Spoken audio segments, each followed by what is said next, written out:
Roll call, please. Delvo, Yes. Schuler, I hear. Dorf, Here. Dean, Here. Inkfus, Here. Parma, Here. Reardon. Here. We have a full crew today, sir. Wow, fantastic. And a full agenda, so we're going to rock and roll here. A motion to approve. Motion to approve. Alder Dorf, was it? Or Kathy? I'm sorry. Kathy. Second, but second. Saying aye. Aye. Aye. Opposed, motion carried. Approval of the minutes from October 12th and October 19th meetings of the Redevelopment Authority. So we had two sets of minutes. Hope everybody had a chance to glance at those. Move to approve. Debbie? Yep. Second. All those in favor of the minutes from October 12th and October 19th, signal by saying aye. Aye. Opposed, motion carried. Regular order of business, number 1. Consideration with possible action on a change order for professional services from Sting Tech Consulting Services related to the shipyard redevelopment project in the amount of $285,000 on a time and material basis. Neil, that must be you.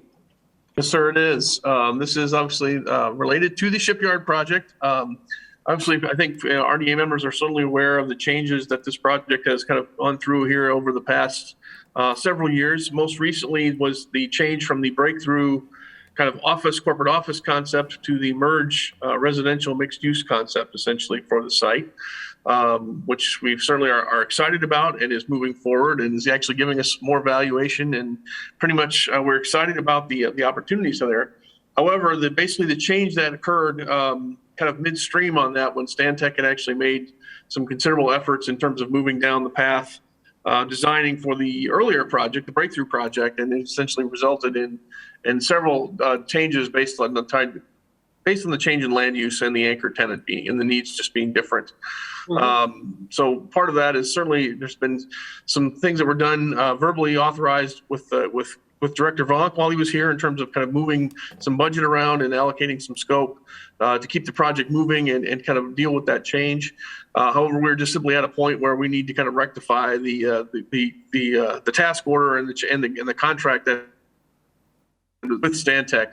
An example that was probably a great example of one of the things that was happening due to the merge project was the additional time that was required with staff to try to figure out how to exactly get fire vehicle access and additional planning in and around all of the multifamily buildings. That certainly was not an issue with the previous project. So there were some additional challenges with there. There was also some additional coordination that was done with Ace Marine in terms of the waterfront improvements, specifically in terms of where basically their anchor points are on the shoreline for when they when they have a product being delivered to that site. So there was some additional coordination that was there.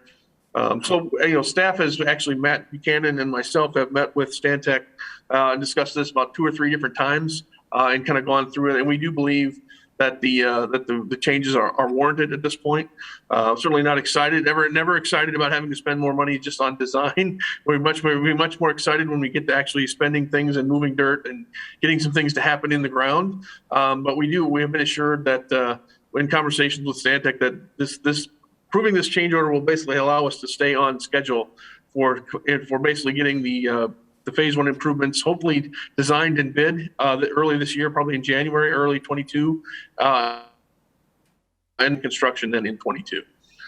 You said staying on schedule. So what is the schedule? I mean, as far as their involvement.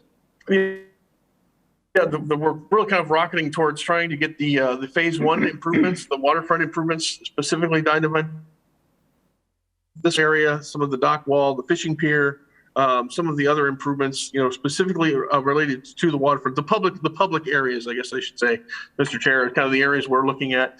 Ideally, we're coordinating the construction on those with Merge Urban Development as they're proceeding on their site, which as of right now, we're assuming is also going to be in 2022 at some point.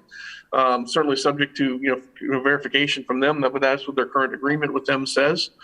They may be looking at some delays and some design and work that we're waiting to hear back from them on. However, at this point, we have no reason to believe that it would be different than 2022 to begin those construction, hopefully next year. Budget and how much is left, and where are these funds coming from? Yeah, good question, sir. Absolutely. This is essentially, I believe the city council and the RDA have an agreement that essentially establishes an overall project for this budget. And I think we were looking at originally about a $1 million Yes. budget for design. Right. So this does put us over that. This would put us at basically at about $1.28 million. But again, it was because of the change of obviously that we've discussed here previously. So obviously any design dollars that goes in that takes away from what we can actually do project wise if we don't do some degree of value engineering or some other ways. One of the things that staff has actually pursued to try to recover some of this cost. Stantec did make the suggestion that as we're coordinating with Merge on one particular aspect of where the waterfront is going to be, where their patio is going to encroach a little bit into the public area, is that we'd actually just let them do the design work for that. Still subject to approval by the city, but actually let them do the design work because of their encroachment that they're doing there. So that's a cost we would not have to incur for that particular section. We would be doing the sections both to the left and right of this particular area where they would be doing this patio. However, that would be savings on our end that we would not have to incur that design cost. So we are looking for additional opportunities like that, and Stantec is also looking for additional opportunities to do that, to kind of basically hopefully recover some of that. We are also essentially going to be recommending probably not certainly throughout the end of this year, but early next year, that the agreement between the RDA and the city council be revisited. That originally that still has the old scope of work, including breakthrough, and I think even some of the things with the baseball stadium are still in that original. Look, what that is the Badger sheet metal site that's immediately to the across Broadway for this project is no longer part of the shipyard project, but that scope of work still has redeveloping and doing work on that site as part of the shipyard budget. Right. That was, I think that was around $1 million. Well, that's no longer really part of this project. There's Impact 7 is a separate project. It's going to have its own development agreement and its own TIF arrangement, but it is no longer part of the shipyard deal. Well, according to our original documents, it still has that included as part of that. Okay. So we are confident that once we take a look at that and we reallocate the budget, that is funds that I think that Director Ellenbecker has informed you. We certainly did some borrowing for originally. Not something we like to do originally without projects moving forward. In this case, we're still confident that Merge Urban Development is moving forward on schedule. So we feel a little bit better about getting that design work updated plan, keeping us on schedule to allow that to happen. Any bond for this? Or how do we borrow the money, the $1 million? And secondly, since we're going to be going over, would this be going back to council as well? This is absolutely, this we're recommending that we're asking for approval by RDA, but then sending it to the city council for final okay. In addition, like I said, eventually in light of knowing we need to review that entire agreement, we are asking to go ahead and do this now before that, just to keep the project moving and on schedule. Yes. But I believe there's an original borrowing that had already been done. So the city has funds sitting in its account, but they are borrowed funds to kind of move forward on this project and get this design work going forward. So it isn't, from a TIF standpoint, it is important to keep the project moving and getting some increment in the ground, so we have some revenue coming in to help offset that cost. Questions, comments from the rest of the group, please. So with the change in scope of the project, and I may not be tracking, I'm still new. Will that save money there then? Is that what you're saying? We should see some, but I said until we have to look globally at all of the different changes in the scope. We are aware of certainly the sheet metal site not being part of the scope. So that should be a significant savings. Now we are seeing some additional design work, and obviously until we actually bid some of the actual work, we don't know exactly what that net savings or hopefully will end up being. But right now we are projecting at this point, if we keep the same scope of work, that's the other thing we're going to need to take a look at. If we analyze that and show that there's some sort of cost exceeding that we weren't aware of, we may need to revisit the project and take a look at some of that. We always retain the option of doing that. But right now we are confident that even with this design order, we think there's probably some value engineering that can be done to pretty much mitigate the change order here. Neil, Yes, please, Kathy. or Bridget, do you have any follow-up? I'm sorry. No, that was it. In looking at what the original project was and then adding 285,000, that's like an increase of 25% in overall cost to the project. So maybe you can, I guess, as a layperson here, are we the design has changed that much that, is this for materials? Is this time? 25% is nothing to sneeze at. And I No, understand that absolutely we've not. made changes. So, and it's actually more than that. So. It is Yeah. more than that. I was going to say it's over 50% of that original contract. 50? I have 1 million As here, you- but Well, I'm as you just doing look high at level. those change orders that were listed, is that correct? I think that, Right? The original contract, 799,200, Oh, you're right there. let me and we're find it. additional 421,600.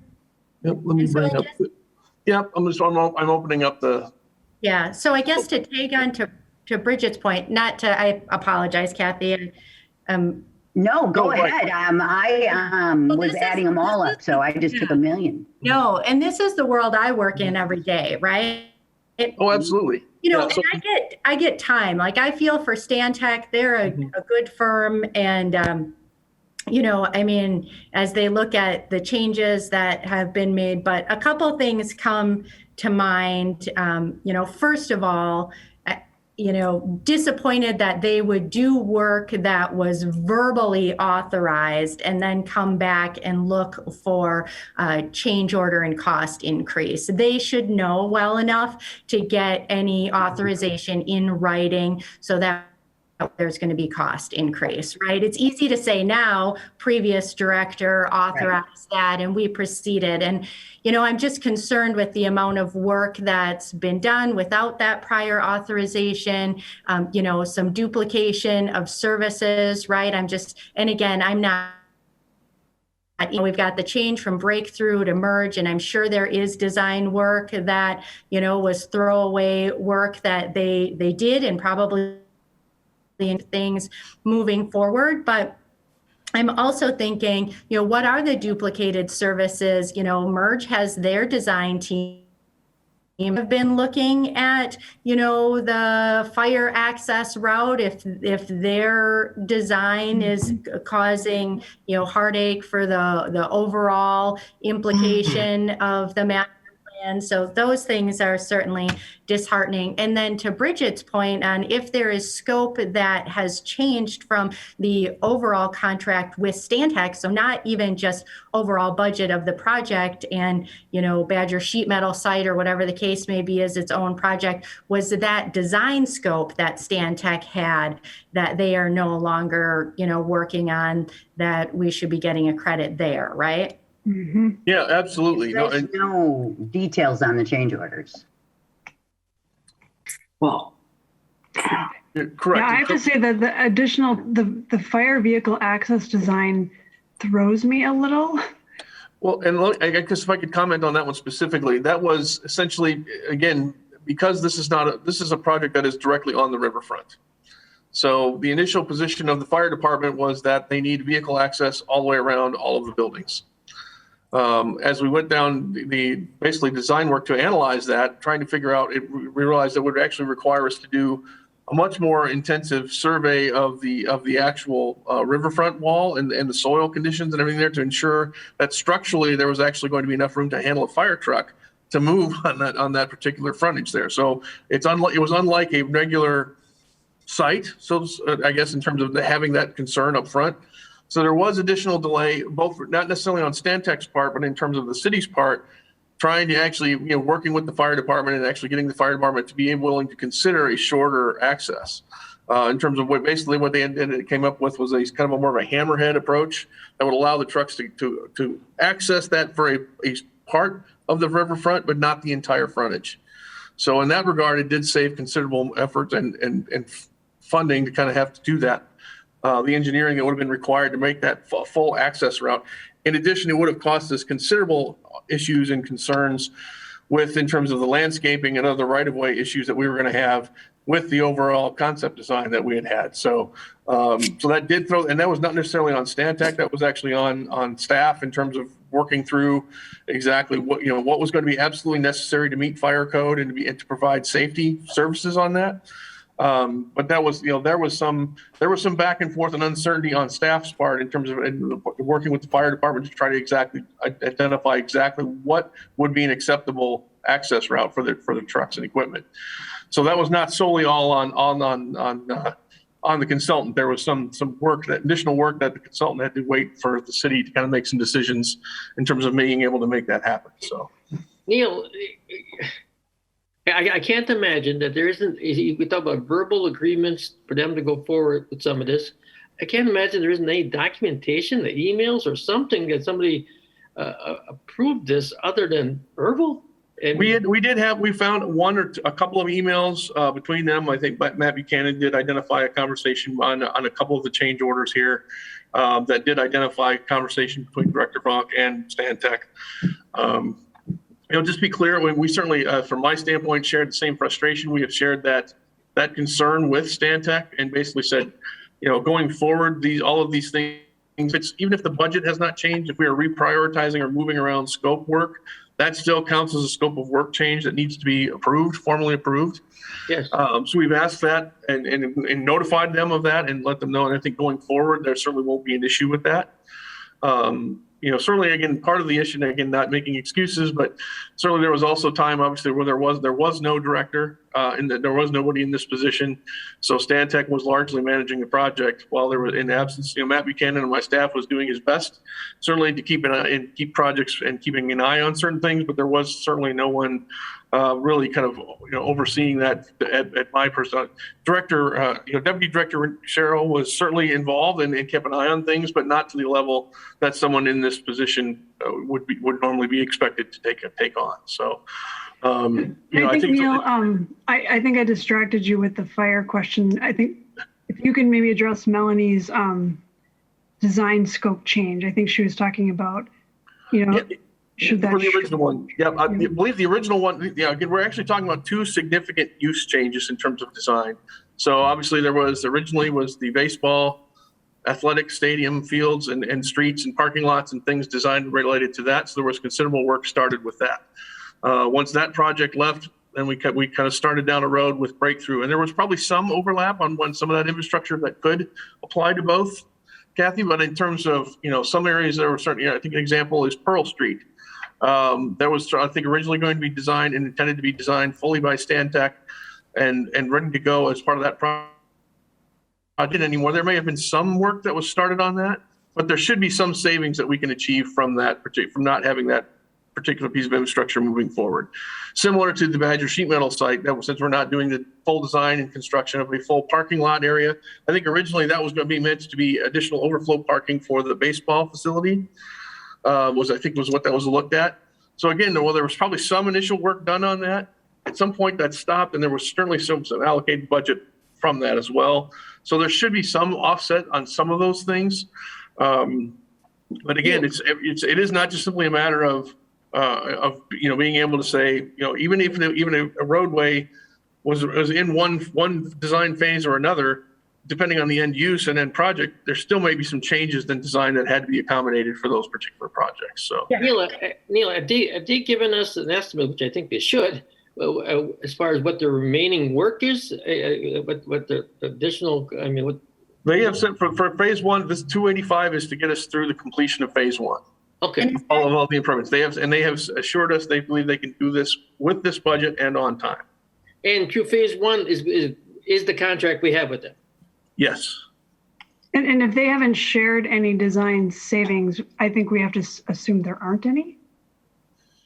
Well, other than just the kind of the one I verbally shared with you, Bridget, in terms of identifying the possibility of letting the development team actually do some design work on what that particular aspect of the project. We're still looking to see if there's other opportunities for that to do that.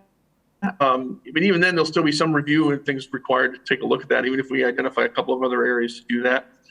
The other aspect is that we are looking at this. Obviously, there is considerable grant funding that we actually do have already sitting, waiting to be deployed and to refund some of this to the city. And I don't know if Mr. Buchanan is on. He could probably answer some questions on that. But we are trying not to rely on those things. We're trying to make sure that this kind of balances on its own. And if we end up getting some grant funds to assist in that, that's great. We would prefer that those grant funds be used to actually build the actual project, not for design work, if at all possible. So we are still trying to keep on looking forward on this. So it is, Again, we have met with Stantec probably 3 different occasions and 3 different conversations with them on this. We think that the work they have done. Oh, that's better. Well, okay. Sorry. It's okay. So I hope you're talking about the project here. That would be great. So obviously, again, we're confident that there will be some additional savings that will be able to be seen in this at this point, either in terms of either adjusting the project scope or adjusting the design as we go forward here for a couple of areas. But we do feel at this point that this request is warranted, but we still are certainly going to be looking for additional ways to kind of counter the additional costs. I'd very much like to hear Cheryl's thoughts on this, since she might have had some communications as interim director. Cheryl, are you out there? I am chairman. I was just thinking about this. I worked a lot with Matt Buchanan at the time, so I think everything we've done was within the original parameters of the scope. But Matt, if you're online, if you want to jump in. I can say that the project was on hold for quite a while Kevin was out, between directors. Because we were waiting this was after Breakthrough had left, but before we had officially signed a development agreement with Merge. So in order to, prevent any additional costs, we kind of put the design of the shipyard on hold during that interim period between developers. But once Merge did ramp up, we started our plans up again to try to get this project, phase 1 of the project, done by early 2023. Started in 22, done by 23. And I can also share that, we've secured over $1.6 million in grant funds towards the shipyard project, which will help offset our costs. We also have at least 2 or 3 additional grant applications currently under review, which could hopefully secure us a few additional $1 million to help get this project constructed and off the ground. Other questions and comments from the group? I guess I'll just make another comment, Chair. It's hard for us to know, right, at RDA, because we're not in it day to day. I mean, we trust staff, like Director Steck-Schulte said, met with Stantec 3 times. It has been, a project. Certainly understand that it's hard for us to understand if Stantec has done design work and then those components have been scrapped, right? We still have to pay them for the work that they've done. I think, the frustration that we feel, obviously, is that fees have gone up. We were in a difficult position with, not having a director for some of that time, but as Matt mentioned, project was on hold for a chunk of that time as well. So, right, it's kind of different things that that we're certainly hearing, but I think we want to make sure that we are being a good client, right? Like, if indeed there was work that was done and Stantec should get paid for it, then they should get paid for it, right? I mean, we shouldn't be asking them to do work and then for it. So it's just frustrating. And I guess from our perspective, we just need to see, what is it that we can learn from it, whether staff or RDA, and are we, was it a scenario where we were too far ahead in the design and we didn't have that, a commitment, right? We lost one, changes with the ball field, changes with Breakthrough, right? Are there things that we should have learned with our timing, that were we being too aggressive in paying for design services when we didn't have, 100% guarantee on what that was going to be? No, that is, but just trying to, I guess, learn something from this scenario if we can. Neil, response. No, I absolutely agree, Melanie. Again, I've certainly in my consulting time, I still would prefer to have, it's never fun to bring a task order forward to a client. It's never fun. But if it's warranted and justified and the communication has been open, and that, certainly would want to reiterate that Matt and I have been meeting practically with Stantec team at checking in terms of monitoring progress and going back and forth. We plan to continue that and to continue to manage the project in that fashion, so we have a good idea of what's going on. I think the going forward, I certainly, your point about past costs incurred, Melanie, is well received. I think our opportunity is it's going to be up to staff to look for opportunities to maybe find some value engineering and some savings going forward. And all the grants coming in and saving the day, which is just not a responsible thing to look at the project. So if we can see some additional opportunity to reduce our design costs or find some cost savings in terms of what we actually may end up doing without compromising the quality of the project, I think that's the key aspect that we're really looking at here at the end of the day. I'm looking at it as trying to figure out preserving budgets going forward to as much as we can for the actual construction of the projects that we need to be involved in. Because we are still dealing with a large amount of uncertainty related to bidding these projects in terms of availability of labor, material costs, schedule for contractors, when they can actually get in. I mean, there's a lot of X factors still to be done once we get past the design phase. So there's going to be plenty of work that's going to still need to be done in terms of managing this going forward. And I suspect this will be something we will be probably coming back to this body with in terms of some of those questions as as those opportunities or issues arise going forward. So I would expect this to be more of a regular update item going forward. Any other comments or questions? And how do we do a lot of other work with Stantec? Have we had this issue? I mean, because I'm still struggling with the amount of the increase and the change orders. Yeah, certainly. When I would sign a contract with somebody, if I came back and said I'm going to raise 30%, even if there were issues, well, it's over that. But I struggle with that. Yeah, I think there was, in terms of being responsible for trying to keep, certainly being responsive to the changes in project that they were being positioned with, and continuing to try to keep things on schedule was certainly probably desirable from the city standpoint, at least in terms of discussing it going forward and keeping the project moving, regardless of whether the end user changed or not. So certainly in terms of merge, that's certainly not an excuse, but I think that's probably what happened. They were trying to, we have worked with them, I think, in other projects very successfully, and they have been a good partner for us, and actually landing some of the grants that Mr. Buchanan has talked about. So we do have an excellent working relationship with the consultant. Knowing the amount of work we have done and will probably continue to do in the future, I certainly think it would be in Stantec's best interest to certainly make sure that we're being taken care of in terms of a client. So. I certainly do not feel that the city is being taken advantage of in any way. My understanding is that they were simply trying to continue to move the project forward at the pace that was being requested of them by both the end user and of the city. Okay, is Stantec on the line by chance? Not sure. Let's see. Because in the future, maybe we could have the developers on. I'll speak to a little more detail when we're talking. This high of an increase. I was thinking the same thing. I mean, where I work, we'd want to understand why. Yes. I guess, and that's where I'm at, Bridget, too. I'm like, okay, I'm even through all of this, I'm not understanding the why. I actually thought we were going to have someone here today, but I'm not seeing anyone here right now.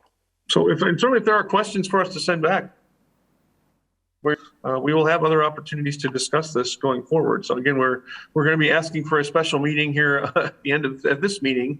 So if there's specific questions you would like us to have them address or have them come in, we're happy to do that. I guess my comment would be that if you've done that and you feel comfortable and that these change orders are based on change of scope and design work that they've done, then I feel comfortable if the staff team feels that this is a valid change order. I don't know that because we haven't been involved, I don't know that they could they could say anything more. I would appreciate if they were on today, that, you know, we would listen to them, but they're going to indicate things and we're going to have to then look back to you and say, is that true? Right? Right. I would agree with you, Melanie. I'm with you, Melanie. And I the only thing that I'm a little concerned about, and again, I'm new, but it sounds like there's been a lot of change orders. This is another big one. This is not a pattern we can sustain, right? Right. How do we know this is when's the end? You know? Right. I think a fair question, Bridget, and as long as we don't lose merge on this site, Right. I have a feeling we can see the finish line. I think we're doing well in terms of proceeding with this particular end user. We have a signed development agreement with them, which is farther along than we've gotten with, I think, the previous two. So we're confident this was going to move forward to the extent that we can. Again, that's assuming that the economy cooperates and things will move, and you know, certainly things can still happen. You know, so I can't sit here and be, you know, I wouldn't be being truthful. I said this is absolutely 100%. This is going to be it. We're all done. This has been great. We are confident in terms based on our conversations with Stantec that they were adamant in stating that they said this will get us through our phase one commitments that we have to do. Very good. So then the only other comment, oh, go ahead, Alderdorf. No, I'm just saying that we are taking 34 minutes on this, which is fine, but I've heard the opinions. I would agree with the opinion that this is a surprisingly large amount of money, and I trust staff. I trust our director, and if he believes that this is something that he's recommending, then I will, when the time is right, make a motion to approve this. So please continue talking. Go ahead, Melanie. Oh, no, I was just going to say, I think that just involves project management on our end, and then I was going to make the same motion, so I will second your motion, Alderdorf. Thank you very much. There we Okay, there's go. a motion and a second. Any other questions or comments in regard to the motion?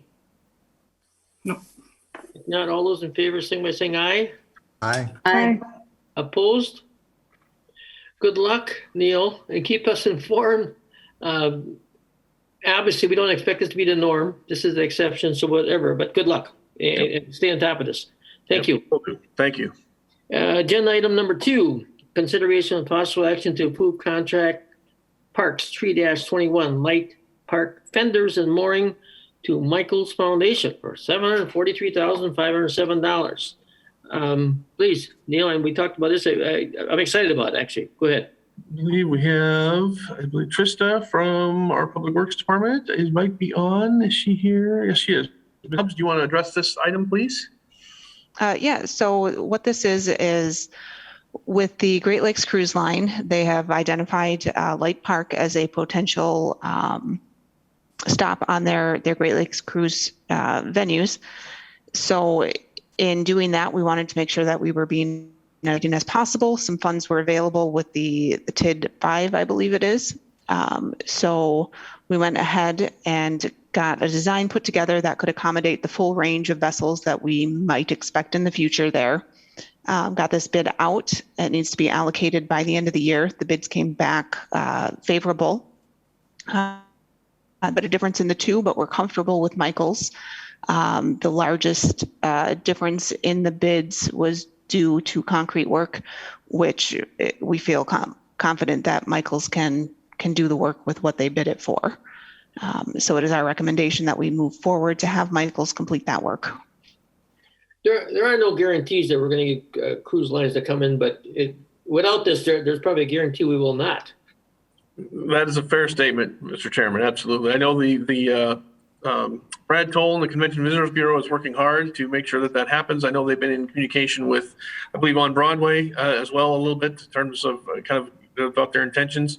Certainly the pandemic has thrown a bit of a wrench in the works on some of that, but it has opened up an opportunity for us to get this work done and completed before they do ramp back up again. So.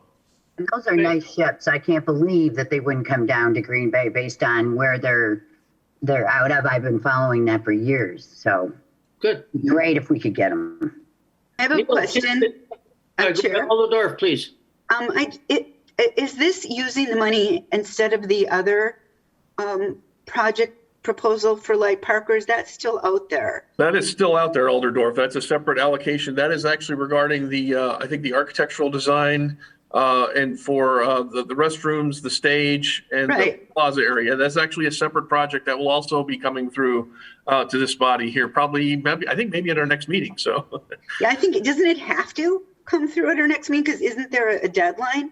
We're Yeah. trying to get these TIF 5 funds need to be what we refer to as being committed before the end of December. Right. So, yeah, so we would like Okay. to have, basically an awarded bid prior to that, so we can actually state that those funds have been formally committed and are eligible to be used. Thank you. That was my question in regard to TID 5, where we're at with that, but you answered it. Thanks, Neil. And then Neil, with this particular project, right, we go ahead, we do this, we improve, the docking space there, these cruise lines come in. How does the city derive economic benefit then from that? And because I'm just trying to make sure I'm not assuming how this works, if you could just walk me through that. Right. Essentially, for whether it would be these users, I believe there is actually like a dockage fee that is paid when they connect and they are moored here. There is actually, when they connect to city facilities, there is actually a dockage fee. So there is some revenue costing on there. Certainly, from an economic development and a tourism standpoint, is probably the largest benefit we would be looking for, probably in the community. I think obviously being able to park right there, get off, and spend your day kind of walking around the Broadway district, or doing some different things that way, certainly seems to be the largest opportunity, I think, for folks to be there. There is also the opportunity for other vessels, other events. The Tall Ships Festival is an example that I know comes to Green Bay every so often, and kind of increases the likelihood of being able to have larger vessels participate in those types of events. There is still technically some port work that is being looked at up and down this stretch of water. Now that would not be the intent here at Light Park, but technically with the improvements could actually provide some overflow capacity if for some reason we had multiple ships trying to get in and out of the channel, would provide some additional technical resources to us to do that if we had to. So there is the immediate revenue, Matt, certainly of having them dock, of paying that fee for us to do that.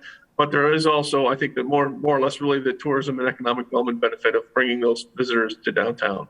Okay. Because, certainly I'm aware when we do any kind of TIF financing, right, we're kind of able to look at, hey, we're putting out $2 million up front and our property taxes are going to go up by X. We'll get our payback in 7 years.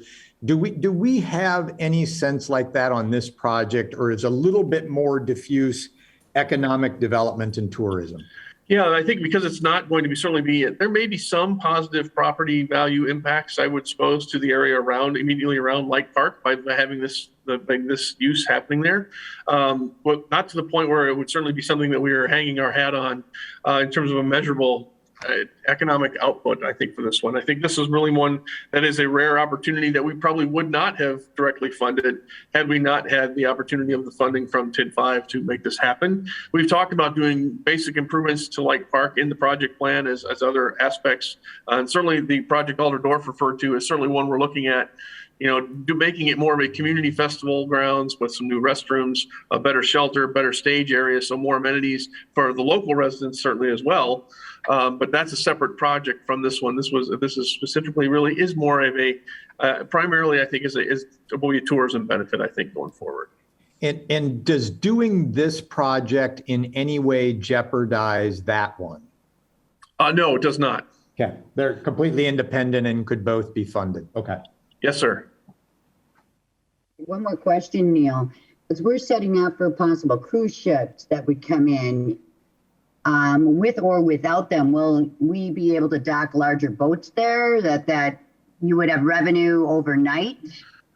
Yes, I don't have the engineering expertise or the nautical expertise to tell you exactly how large a ship we could probably take on there. But certainly compared to the capacity that is there now, this will provide a much safer, much more solid mooring facility for any sort of, I think, I'd say those Great Lakes sized cruise ships would give you an idea on what could be there. So most definitely, those would be the primary anticipated use, but there could always be the possibility of others that would open up itself by having that facility there that could dock there. Absolutely. And I think it could even bring in tourism from people that come over from Michigan. They're always going to Door County, but the bigger boats have nowhere to dock down here. Absolutely. in the city. So, Kathy, how big is your boat? Yeah, yeah. hey, no, we've been down here on our boat. I'm But teasing. Kathy. remember, we have a sailboat, and it's very narrow. It takes like 2 hours to get in. You can't even put your sails up when you're drawing like 6 feet. So it'd just be nice to bring more tourists in. Yeah, this would be a situation where we're kind of proactive, the city being proactive for Yes. potential opportunities down the road. At a cost, of course. Anyway, other questions or comments? Otherwise, I'll entertain a motion. I'll make a motion that we approve the contracts, Parks 3-21 Light Park fenders and mooring to Michael's Foundation for $743, $507. Second. Bridget, you're seconding it? That we said? Yep. Mm-hmm. Okay, any other questions or comments in regard to the motion? If not, all those in favor of the motion, signify by saying aye. Aye. Aye. Opposed? Motion carried. Thank you. Excellent. Number 3, consideration action on a request from Habitat for Humanity to provide home funding for the site improvement for a new home built at 1696 Deckner Avenue. That's for a new home to be built, or is it already built? It's for a new home to be built, but actually I'd like the RDA to hold this agenda item until the next meeting. Speaking with Habitat, they're going to put 2 houses on that site on Deckner. And I think they're finding that there's a need for the second house as well for some funding. So we're going to bring both of the houses back at the next RDA meeting. So Very good. Thank you, Cheryl. Yep. Item number 4, consideration of possible action to award a planning option develop in the 158 North Maple Avenue, tax parcel 4-95. We've had a lot of fun with North Maple Avenue. It sounds like this is another saga. Please. Oh gosh, is Brian on? Yes. The saga continues. Thank you. So if you recall, the RDA purchased 158 North Maple as a blighted property in hopes of redeveloping it for housing purposes in the Fort Howard neighborhood. House was 6 rental units when we purchased it, very large. I think it's over 3,000 square feet, but still has many of its beautiful features and characteristics still in place. The molding, the built-in cabinetry. So the RDA issued a planning option in the past for a single family house redevelopment. And then also we received a request for a potential artist in residence. Both of those didn't pan out. So we left the RFP, we left it open. And since then we received 2 proposals. So the first is a proposal, it says a partnership between the city and the University of Wisconsin-Green Bay and their Center for Civic Engagement. And for those of you who may not know, the Center for Civic Engagements is the University of Green Bay fosters a culture of public service and engagement by providing programs and resources that facilitate the development of civic identity for students, faculty, and staff, and community members, and the sustainability of mutually beneficial partnerships aimed at greater justice in the world. City staff and UWGB have been working with a concept of rehabilitating the house to provide housing for low-income students who are participating in their Civic Scholars program. And the Civic Scholars program has civics-minded students focus on initiatives related to community engagement. The students in this program would be able to reside in the property at reduced rents, and in turn would be engaged in neighborhood and community projects, potentially with the city or on Broadway or the neighborhood association. And then this project will require the RDA to provide the majority of the funding, with UWGB potentially assisting with fundraising. And they have already indicated that they have some potential donors in mind who would really appreciate a project like this. And then the RDA would retain the property ownership, though, of this site and would manage the property after the rehabilitation is completed. The second proposal we received is from Deals and Development LLC for a development agreement to rehabilitate the property into a multifamily home of 3 units. The request includes deeding the property at 0 cost and then awarding a grant of up to $70,000 to support the project. So staff really, these are really different proposals right here. So staff took some time to really weigh out the pros and cons of each proposal. The UWGB certainly will be a more costly project for the RDA compared to the proposal that Deals and Developments submitted.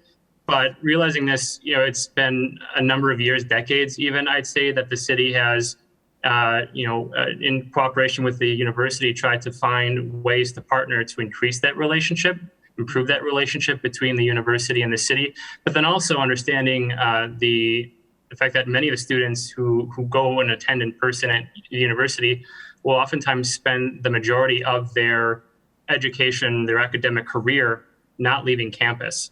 So really trying to develop that relationship and that connection with the students that attend the university in hopes to help retain those students here in the city to find work and employment. So with that being said, staff believes that a partnership with the university to rehabilitate the house, as well as provide a source of community volunteerism and civic engagement, is the better option for the neighborhood and the city. So staff is asking the RDA to allow 3 months, not necessarily a planning option, but just allowing us, staff, 3 months to work with the university to scope out this project, to set up a timeline and budget, and then report back to the RDA in February with a more defined plan.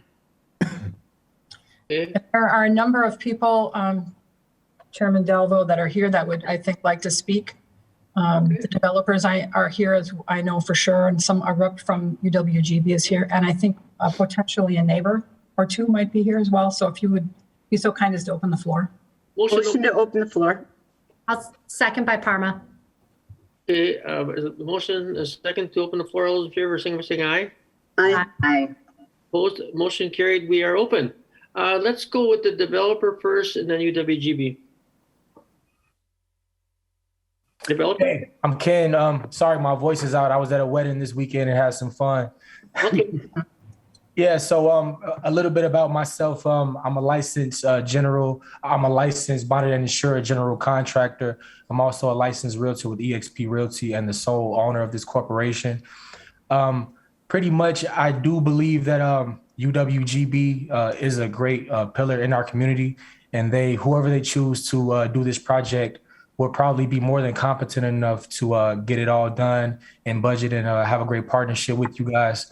However, I do believe this is a great opportunity for you guys to show support for an upcoming African-American development company in the area by a person from the area.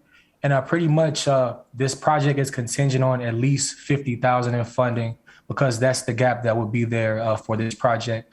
I can bring in a lender at $150,000, bring in $35,000 of my own money and $16,000 from other investors in the area and family. And my plan would be to refi this place, cash out on it, get as much as my funds back as I can, but I believe there will be like $35,000 left back in the deal, and just keep it for a rental property and hire management. I think the facts say that GB does need more housing units. So that's pretty much my proposal, pretty much. Okay. Very good. Someone from UWGB, please. Yes, I think that would be me. Hello. Can you hear me okay? Yes. Yeah, my name is David Corey. I'm a faculty member here at UW Green Bay and the co-director of our Center for Civic Engagement. And, this project is something unique, and it's not going to be something that we're going to probably replicate. We wanted to, state that we're not in the business of owning rental properties. Rather, this is a unique opportunity that we feel that we can partner with the city to help engage our students more downtown. Will sits on our board for the Center for Civic Engagement. We have a sophomore program, Civic Scholars, that we introduced to a variety of nonprofits, organizations in the city. And what we're really looking to do is develop a stronger partnership with the city, broadly speaking, not just Green Bay, but a lot of the different organizations. And through programs like public administration, environmental affairs, our urban and regional planning, have students then committed to working on a semester or year-long project and living in the city so that they can use spaces like the Urban Hub. I know that Chancellor Alexander is looking to also have an additional space downtown that would be a boardroom or a classroom to really then bring student learning to the community. So the idea is that, again, the RDA would own this property. We would have 5 or 6, however many apartments, students, depending on developed, living there. Potentially also, we have an AmeriCorps Vista fellow that would help coordinate a lot of these activities and then identify particular projects with organizations. As Will said, it could be on Broadway, downtown Green Bay, it could be the city, it could be the chamber, be any other organization that would really give them this kind of practical community-based learning in exchange for reduced rent. So it's part of a bigger project and plan that we have that we really want to get our students more engaged in the community so that when they graduate, they've established connections in the community and then they'll look to stay in the community, to look for a job here rather than say, I want to move to Milwaukee or Madison or back to their hometown. And if they have this kind of hands-on learning, community-based learning, which our Center for the Advancement of Teaching and Learning, we have a new coordinator for high impact practices. We're all going to be working together to try and get this off the ground to really help establish these kinds of mutually beneficial partnerships with a variety of organizations in the city. Excellent, excellent points. And do we have some neighbors that would like to speak? Is there anybody else out there that would like to make some comments? If I could, Gary, I'd like to speak. Oh, great. Good. How are you doing? Excellent. Good to see you. Ken Rovinsky, 520 Hubbard Street, Green Bay. Right across the street from this property. As you guys know, I did some work on this with the city and then in the private sector here as well. I really like the UWGB project here, and it's different than where the scope that we originally, when we bought this property with the city, of getting it back to a single family home. But one thing I see with the UWGB opportunity is that the way they could design it is, say in the future, this property, maybe the program changes or there's funding that maybe goes away. It could be designed in a way where you can keep the integrity of the single family home, where if you were to go to the route of splitting it up into a 3-family home, that kind of cements this house into 3-family indefinitely then after that. As you see with this project already, it's kind of difficult to get where we're at right now. And from that 3-family into anything that's recognizable in the current state, I think would be just pretty hard to do. It's a unique opportunity with UWGB as well. I agree with everything Mr. Corey had said here about getting students engaged with the city. Our campus is kind of a unique one where it's secluded, and getting these students downtown and engaged, I think, is so important. I didn't realize it when I was in college, and I moved away to go to college. And then when I came back and started working for the city is when I actually realized what the unique downtown and the unique city that we have. So I think getting those students engaged is just such an important thing. On a side kind of concern that I would have with that, I mean, it does have more density. And one of the things that I just would like to see in any of the proposals would be with the parking on the side of the structure. Right now, when you're looking at this building, it's very obviously multifamily. And to reestablish the home into its grandeur that, the RDA has seen the report that staff had put together on this property. It has a cool history. And I think getting that history back and kind of reestablishing the property the proper way, I think UWGB can do that, has an opportunity to do that.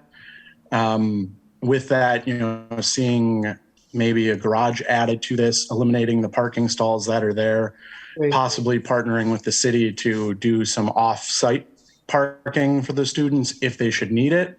You know, there is the parking lot right up the block from there that if you look at like Platten Place, their tenants can rent from the city. So that I see some opportunities there that I don't want to see go away. So that's my comments on it. Thanks for letting me speak. Thanks. Good to see you. Yeah, good to see you. Anybody else from the public that'd like to make a comment? If not, I'll entertain a motion to go back to regular order of business. Go back. Kathy made a motion and Second, by second, Barb. Elder Dorf. All those in favor, signify by saying aye. Aye. Or opposed, we're back to regular order of business. Will, you there? Will? Well, you're muted. Sorry, I had to find my mute button. I have like 3 screens up right now, so a little ways from my mouse, my cursor to travel. So Will, one of the number one concerns, several of us toured this building, and some of us actually thought we should knock it down. I'm just saying. So the bottom line, my number one question is it physically got a good structure, a good bones, if you will? It does. Yes. Yeah. It certainly does. I think what has made it difficult in the past with getting a development agreement underway and getting building to commence and rehabilitation, it's just the size of the building. It's quite large. So there are good bones, good structure to the building. It's just going to require, a lot of material and then the labor to do it. So it was more or less the size of the building that I think that made it a little bit more challenging than a typical rehab of like a 1,500 or 1,800 square foot home. And all you're really asking for right now is a planning option, a 3-month planning option to come up with a budget and a plan, a strategy, but you're recommending the UWGB alternative. Is that correct? Yeah, and really, Cheryl. So really, if you go with the partnership between the city, the RDA, and GB, we wouldn't get a planning option on our own property. So it really would just giving us 3 months to try to put a framework together to bring back to the RDA to say, hey, we're on board. We've got some donors. Things are moving forward. Compared, or to open it back up to RFP and invite the developer back in at that point. I wanted to say, though, the 3 of the things that I think we looked at as staff as well is that the Redevelopment Authority retains ownership of the building when we partner with UWGB. They don't want to own the building. So we'll retain ownership of that. So we'll have control of it. So if, let's say, this program goes away in 10 years, we still have the ownership of this fully remodeled building, which is a plus.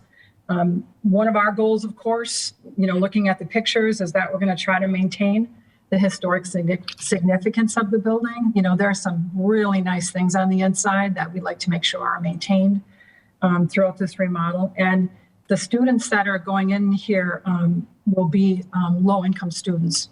This will be an affordable housing student project, which I like as well, partnering with GB. So those are kind of 3 pluses that we thought we really want to explore this a little bit further. Okay.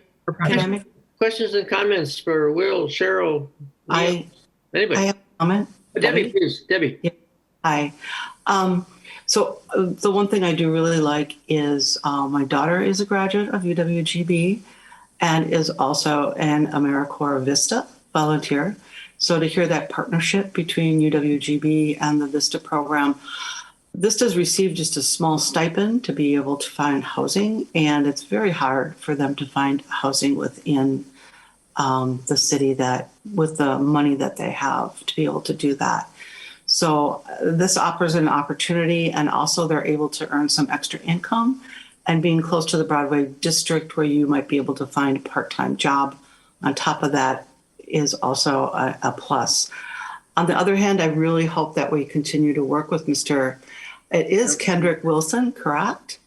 Yes. And letting him know about other projects that are available. Thank you. And the comment that I would add is for 30 years, I've served on various committees and boards. And one of the things that comes up is how can we bring, UWGB closer to Green Bay? This seems like a great partnership. And Mr. Wilson, I really do, we all appreciate So we hope that we see you in the future on other things. Elder Dorff, please. Thank you. This is probably for Cheryl, but I can't find, I just saw where the rents were going to be if it was developed into a 3-tenant or 3 different apartments, but I think it was like between 900 and there it is, 950 to 1250. What I guess area are those, market rents? Are they low? Are they kind of high? I think they're closer to market. I think they're closer to market rents. I mean, I'm thinking, and the developer can answer this, but I'm thinking his goal is as a project to get as much rent as he can on the units without a subsidy. And correct me if I'm wrong, Kendrick, if your goal is to get market rents on this project. Yes, my goal is to get market rents on this project. Yep. Okay. That was just a question that I had about the rents because I really wasn't sure where they fell. So thank you. Hey, Gary, a question. Yes, maybe please. Cheryl, you can answer this, and Mr. Wilson, some of this may go to you as well. And I'm looking at the proposal from Mr. Wilson of Deals and Development, and I'm saying, hey, this one looks to me like it gets property back in the hands of private enterprise. It's on the tax rolls, right? The city starts generating cash flow from that, and it has the least outlay for us. And I'm just trying to understand why I feel like I'm missing something, because it seems like most people are leaning towards the UWGB partner. It looks quite expensive to me. It doesn't look like it's on the tax rolls. And so I'm feeling like I'm missing something. I don't think you are. No, you're absolutely right. Well, we cross that bridge a lot when we look at development on whether or not a project is good or not. I mean, I think sometimes just getting a property back on the tax rolls might not be the best deal for the city and the neighborhood that we're working in. So I totally hear you. And that's, why we kind of looked at them and thought, look, the UWGB project is a unique project. And if we have the ability to put this together, I think that's a better project for the neighborhood. The staff agree with that. A private developer coming in for a three family there. I think looking at Mr. Wilson's other remodels, he does a great job from what I can see. It's pretty kind of standard stuff. I'm not sure he's going to spend the extra dollars maybe in some of the historical restoration of the property. And then it's a 3-family rental. And they're bad. We just really felt the UGB and to have the opportunity for student volunteers in the neighborhood, activating the neighborhood, working with the association, with On Broadway, would actually be more of a benefit at this point than just the straight market rate units. Cheryl, the 3-month planning option, even though it's internal, it's within the city, you'd be coming back with some income streams, right? Charitable income streams or something. Yes. To help make this happen. Yes. And still be a benefit to the city. I mean, that's part of this, right? Right. So really in 3 months, the RDA can say, no, too pricey. This isn't a good project. We don't want to go with it. We want to go back to the developer and give him a shot with the planning option. Absolutely. I feel kind of torn. Sorry. Go ahead, Bridget. I feel kind of torn on this too. I love the concept of the GB project. I think that's fascinating. But I guess my question is, does it have to be in this spot? Aren't there other spots that we could weave UWGB in? And so I'm wondering if the historic part of this is kind of what's making it a target for both parties. I don't know. It's the only house we own. So I think that was part of the draw, was that it was a structure that was already there compared to building something new from the ground up. I think that's, so low-hanging fruit, and the fact that we might be able to save it, some historic significance to the building if we could in the remodel. Okay, so the RDA owns this house. We Yeah. own this house. Yep, And we don't own any other houses. we do not. Okay, gotcha. And I'll just tag on to that too, because Bridget might not know that the earlier proposals even included, an artist kind of residence. Mhm. So it's kind of been this unique property that we've been talking about. Okay, what do we want to best do with it? Okay, gotcha. And probably location, right, makes sense for, in the city, and to the comment of being near Broadway and. Yep. Absolutely. Bringing young people down, and I'm assuming any income streams would go to the RDA. Yes. Correct. And that's what we're working out with UWG, that yes, we would maintain ownership, property manage it, the income would come back. Cheryl, if we give you these 3 months, what I'd love to see come back is the income streams that you're able to generate to donations or whatever, but also on the other side, on the same spreadsheet, what does it mean if we had a developer? You have to come up with some numbers with the developer. What does that mean to the RDA and the city from an income stream with that alternative?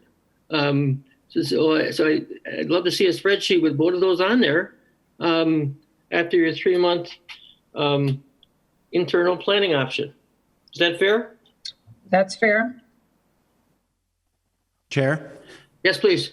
If I could, this house obviously located in my district. Yes. This is one of those where I do support the UWGB project for a couple of reasons. And I think, anytime you're looking at the leveraging of public money, I think there's a couple things that ought to be evaluated. One is, does it bring a public use to our community? The second thing would be, does it grow increment? Does it grow tax base? And I think, at least one of these projects checks one of those boxes. If there's one thing that I would say, I think we ought to not limit ourselves to having the RDA own this property. I do think we ought to try to find a way, even with a UWGB sponsored program there, I think we ought to try to find a way to put this back on the tax roll. Even if UWGB doesn't want to own it, is there another partner that could perhaps own and manage the facility so that it does become taxable? So I would encourage staff to, if that's the option that's approved, that be considered through their diligence period. But if you were to look at the hierarchy of uses for this property, I personally don't see a purpose in any circumstance why the city would want to spend public money to purchase a retrofitted rental unit, to turn it into a retrofitted rental unit, and then return it back to the market at a high cost. It just doesn't make a lot of sense to me. I don't see the future of this property as a multifamily unit. I don't see that making sense. If that's what the end game is, why did we even get involved in the first place? So if there is an opportunity for a public use in the facility, that makes more sense to me in terms of why the city would invest. But much to what Kathy had mentioned, and Debbie did too, I think if there's a way that we can continue to work with Mr. Wilson and find some opportunities for him and leverage that desire to do something in Green Bay, we absolutely should do that. But I think right now our focus and attention really ought to be on what is our desired use of this property with respect to that neighborhood and its location immediately adjacent to that commercial corridor. Okay, good comments, Alderman Johnson. Thank you. Other questions and comments from the group? Excuse me, I don't mean to interrupt, but I believe there were some points that you guys said that I didn't address. Would it be okay if I address that quickly? Well, we'd have to open it back. Motion to open the floor. A motion, Alder Dorf, second by Kathy. All in favor, signify by saying aye. Aye. Floor's back open. Please go ahead. Okay, so at first, when I looked at this home a few years ago, before I did all of this stuff that I've done and got experience, my first idea was to turn it back into a single family home. There's a perfect comp right across the street from it, a perfect comparable. They sold that place for around $250,000. I don't know how they pulled it off. I don't know who would want to spend $250,000 in a neighborhood in Green Bay like this for a house that costs that much. So even looking at the research from the city, it says that Green Bay needs more units, you know what I mean? And breaking it into, it seems like it's going to be more than 3 units if you guys go with the UWGB project, although it is a really interesting project. It wasn't so much about getting higher rents for me. Of course, I want to keep certain aspects of the historics of it, But it's like, I believe the families in the neighborhood need it more than students do. There's really no housing for families, and I definitely grew up in the area, and all the housing is, ran down pretty much, most of the housing, and the rents are sky high. So it's not that the rent is super expensive. I'm not trying to get rich off of this thing. It's just that, of course, as an investor, if I'm putting $35,000 in borrowing private money, over $100,000 in private money, I want to get a return. But families would need something like this more than students. But that's pretty much my piece. Okay. Thank you. Any other comments before we go back to, for the developer, before we go back to regular order of business? If not, a motion to go back to regular order of business? So moved. Bridget, I believe, and who else? Alderdorf? All those. Kathy. Whatever. I'm sorry. Bridget and Kathy, I'm sorry. All those in favor of going back to regular order of business, anything by saying aye? Aye. Opposed? We are back to regular order of business. Thanks. We had a lot of great input. Wow. And I'm looking for the perfect motion. It is out there somewhere. I'll make a motion that we give the 3 months of, I know you're not calling it planning, but evaluation to, for this plot of land to UWGB to evaluate and come back and make a recommendation. Okay, there's a motion by Kathy. Second, Bridget. Second by Bridget. Any other questions or comments? Would this mean that this developer could also come back at that point? Well, what I asked Cheryl to do was to do a spreadsheet, get enough input from the developer so we could do a spreadsheet on it as well. So that we're talking about all the numbers, if you will. Okay. I misunderstood you. Cheryl, you still comfortable with that? I mean, I know that's asking you for a lot. Go ahead, Cheryl. Yeah, I did not get that from what you said to me, Gary. I'm sorry. I thought you just meant a spreadsheet like tax, no tax, how that would all play out. So you would like me to get all of the information from the developer as well?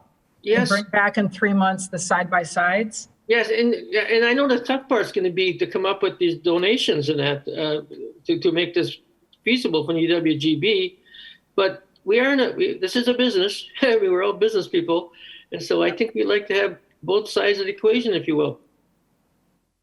Is that fair? Does the rest of the group agree with me, or am I off base? I like that. I'd love to kind of also include the non-financial benefits to the community as well. I think yes, both sides have interesting perspectives on that. Excellent point. I agree wholeheartedly. We have to look at a bigger picture sometimes. That's a good point. Anybody else want to make a comment in regard? The only comment I would make is, do we want to continue to own a house once we go through this? I mean, that'll be a further down the road discussion. Yeah, with one option, we probably would not own it anymore. But I've kind of lost track. We have a motion, a second, and right now we're talking about the motion. I'm sorry. Right. Yep. Okay. Other comments in regard to the motion in the second? Alderdorf, you think I'm being unreasonable with my spreadsheet? I'm not Cheryl, so I don't know. I don't know how I do it. I don't get how to do that, but yeah, Cheryl's good. Cheryl will figure it out. But I'm sorry, Cheryl. So you have all of the stats from the private development. You just want me to add that. Compare his proposal. Put that information in a spreadsheet when you're. I can do that. Yep. And All right. We're ready to vote. Yep. Questions and comments? If not, all those in favor of the motion, sing by saying aye. Aye. Aye. Opposed? Opposed. Matt, thank you. That was Matt. Yep. This is a cool house. Yeah. I'll have to ask you a different time, Matt. I would love to know why you're opposed, but since we already went to the motion and the second and the voting, we'll have to cover that a different time. Thank you, Matt. All right. Sorry about that. Number 5, consideration of possible action to approve an amendment to extend the development agreement with Give a Damn Ventures for the properties located at 320 South Webster Avenue, tax parcel 4-750 from July 17th, 2021 to May 31st, 2022. Who's got that? I do. We had, RDA had issued a development agreement in July of 2020 for 1 year to Give a Damn Ventures for this property. They ran into some challenges. They're working with the developer of Barton Designs. He ran into some challenges with getting materials over that year with the COVID and getting subcontractors in to do the work. Once he got them in there and the foundation was completed, they found out that there was a problem with the way it was set and the four walls did not match. They were not equal. So they had to delay that by having some extra work done in. At this point, that has been completed, and Barton Designs is at a point where they want to begin the framing and the completion of the home, which is all being done by employees of Barton Designs. So we're looking to extend their development agreement to May 31st, 2022. That way they would, with that, we would want them to have their actual occupancy agreement by that time as well. Okay. So all we're doing here is just extending the agreement from July 17th to 2021 to May 31st of 2022. Exactly. Thank you. Questions or comments?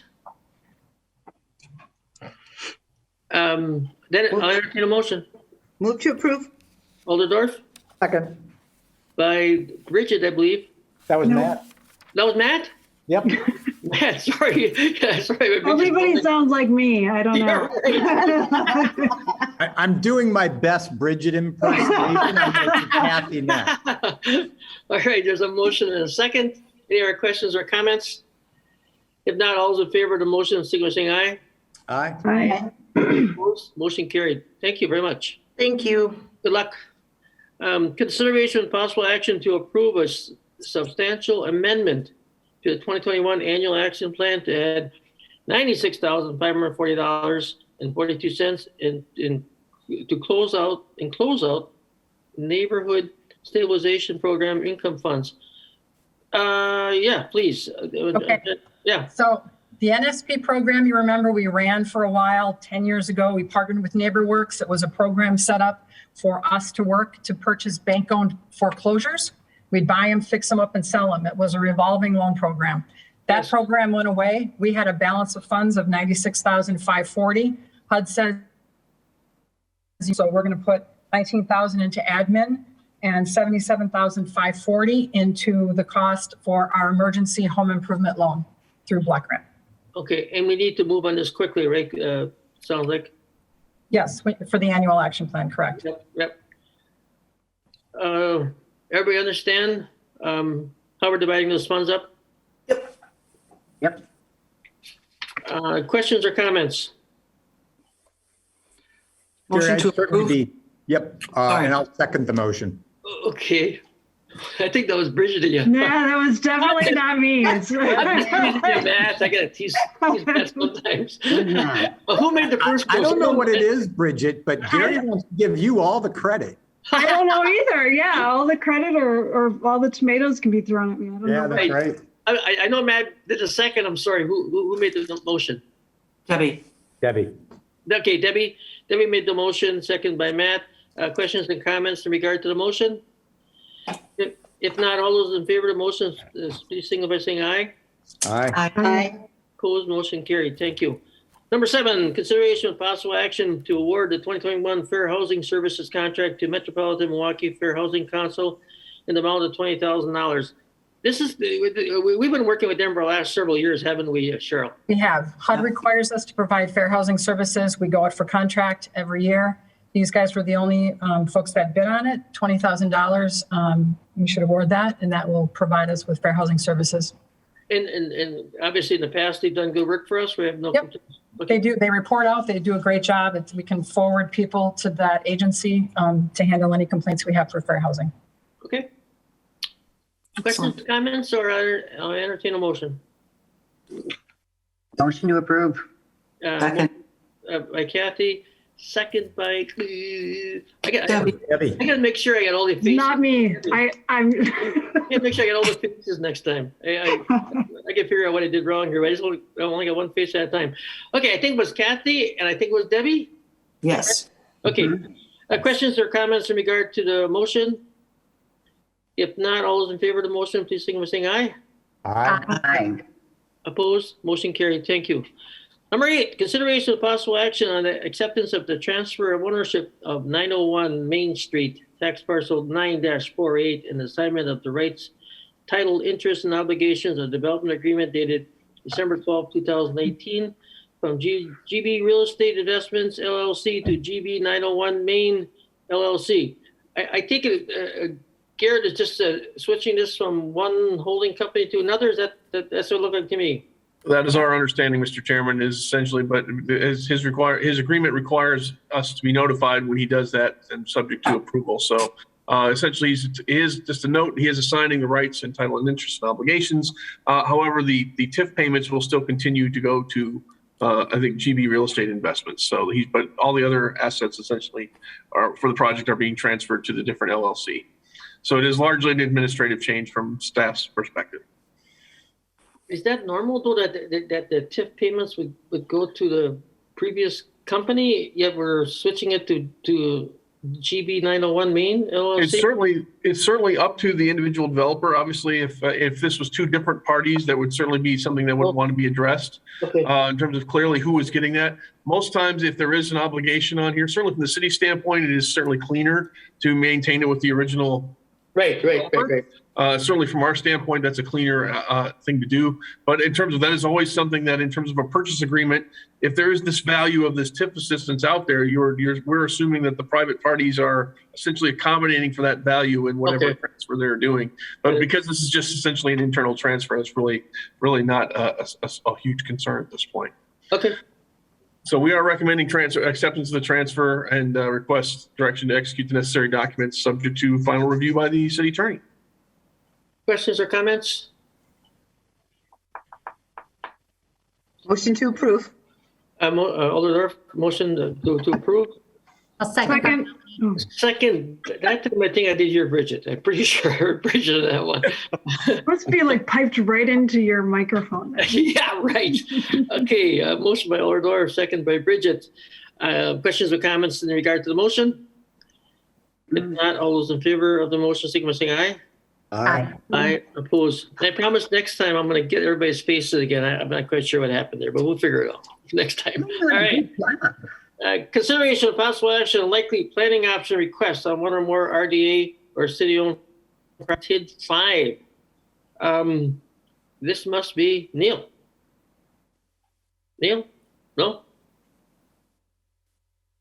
Uh-oh. You're on mute, Neil. Oh, is that what it is? Neil? Thank you. There we go. I'm back. Yeah, this is essentially a project we would like to make a request that the RDA go into closed session to discuss this project. Okay. Move to go into closed session. Second. Okay, the motion is second, go into closed session. I'll read the words and then we can vote. Yep, go ahead. The authority may convene in closed session pursuant to sections 19.851E Wisconsin statutes for the purposes of deliberating or negotiating the sale of public properties, investing of public funds, or conducting other specified public business as necessary for competitive or bargaining reasons, and section 19.851G Wisconsin statutes for the purpose of conferring with legal counsel for the governmental body who is rendering oral or written advice concerning strategy to be adopted by the body with respect to litigation in which it is or is likely to become involved.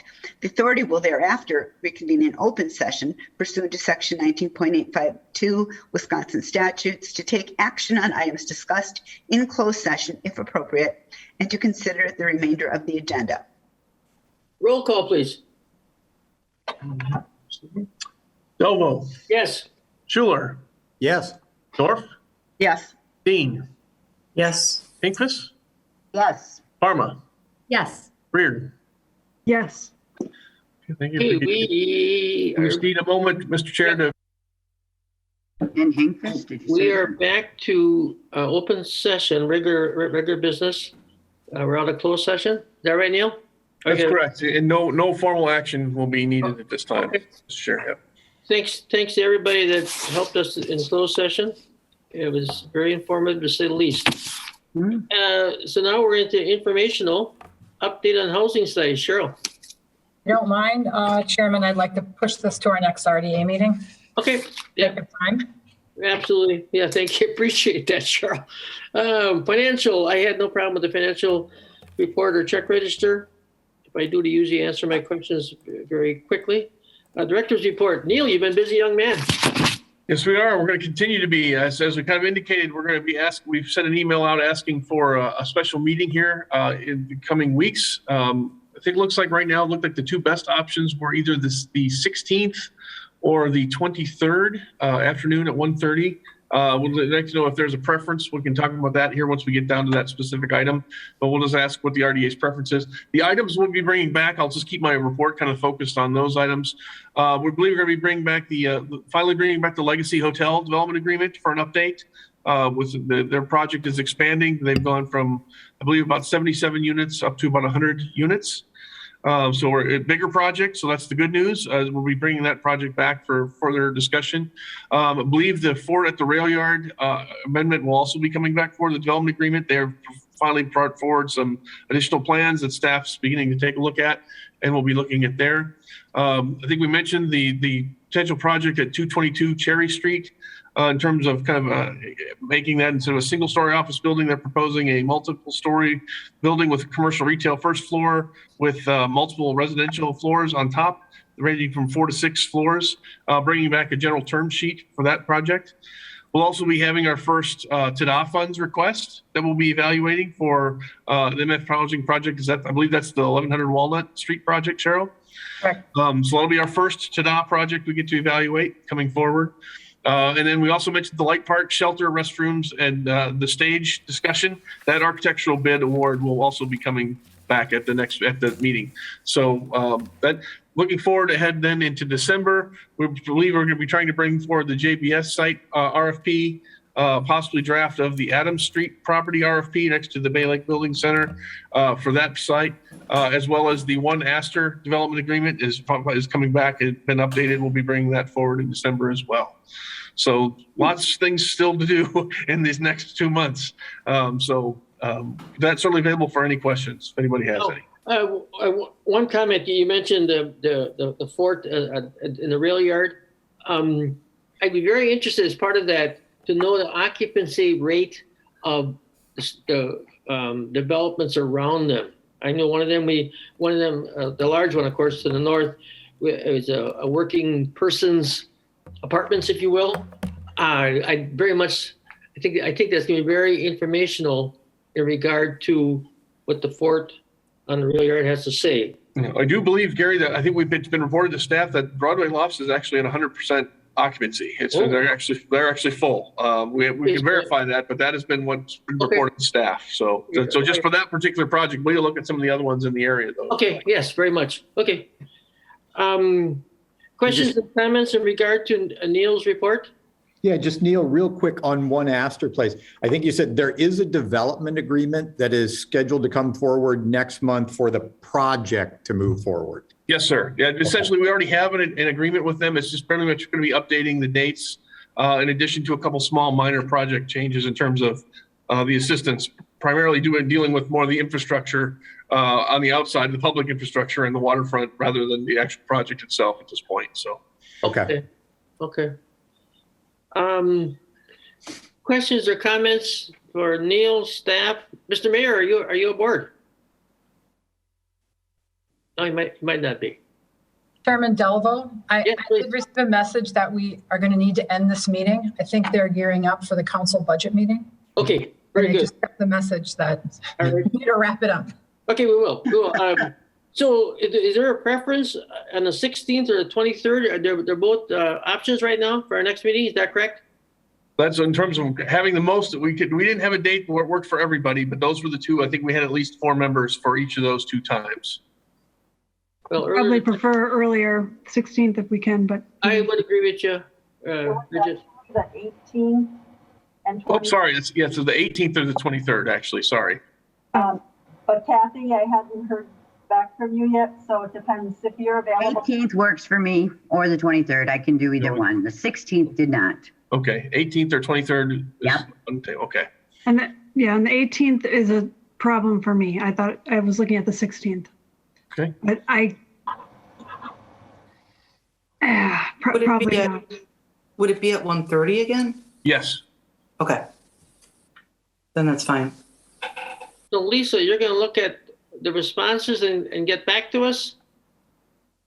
Yes, I already had determined we have a quorum on the 18th or the 23rd. So it sounds like the 23rd, if that's the preference of most folks here. And it's identical number of people, Lisa? Kathy, you're available on the 18th? Yes. Then we would have 5 people on the 18th. And how many? Was I listed as available? I'll have to look back at my list. My calendar changed, so I don't know if. You are not, Bridget. You have said the 19th or the 23rd. Well, I'm gonna wrap this up, but so how many we have on the 23rd? I mean, I'm obviously after the most, whatever it is. 4. Okay, so the 18th is it. Okay. Does everybody agree? We have 5 on the 18th and only 4 on the 23rd. Everybody agrees it's gonna be the 18th? I mean, whatever. We have to come to a conclusion. And I'm always after the most we can get, so whatever that means. Okay. So 18th it is. No, so moved, Mr. Chairman. Okay, thank you. Actually, a motion to adjourn is next. Moved. Matt and Kathy. All those in favor, signify by saying aye. Aye. Wow, excellent. Thank you. Another great meeting.